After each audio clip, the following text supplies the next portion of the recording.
Services at Kenyatta National Hospital ground to a halt on Monday after about 5,000 workers went on strike over delayed disbursement of improved salaries and allowances, which totaled 601 million shillings. Families were forced to pick up their relatives from the Nairobi facility due to lack of services as unions began the strike. The workers are demanding implementation of resolutions from the State Corporation Advisory Committee that were passed in 2012, which upgraded the hospital's parastatal status from 3C to 7A. Hiyo barua tunawaambia mambo ya job evaluation, hayo mwende mfanyie kwa miti au kwa maji au mbinguni, si tunataka nini?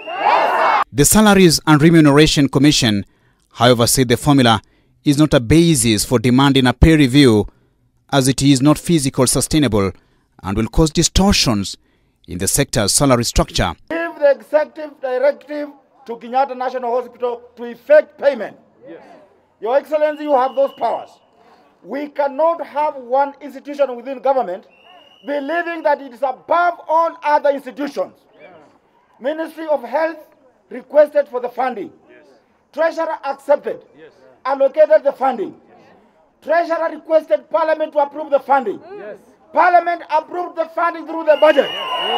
The hospital CEO, in a letter to the CRC on Monday, said Kenyatta National Hospital will put in place mechanisms to ensure payment of the 601 million shillings budgeted for the 2020-2021 financial year in the October payroll. Elsewhere in Mombasa, doctors at the Coast General Hospital have called on the hospital's administration to begin discharging patients following the doctors' strike, which kicked off on Sunday.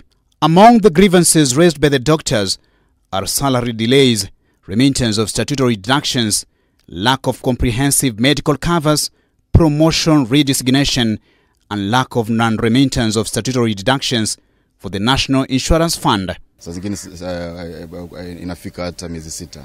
Ile mshahara ikikuja inakuja kuchelewa, alafu inakatwa moja kwa moja. Kwa hivyo unajipata tu wanaishi bila hata kusonga mbele. Jambo lingine ni hata hii mshahara ya September, we don't know when we will be paid.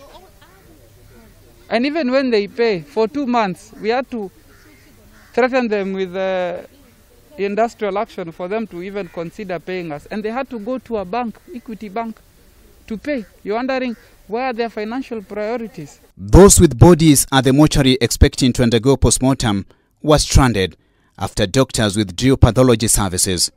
At the ICU, patients have been left under the care of 3 volunteer nurses, while at the accident emergency wards, relatives were stranded, with the patients being attended to by close relatives. Daniel Kitu, K24 News.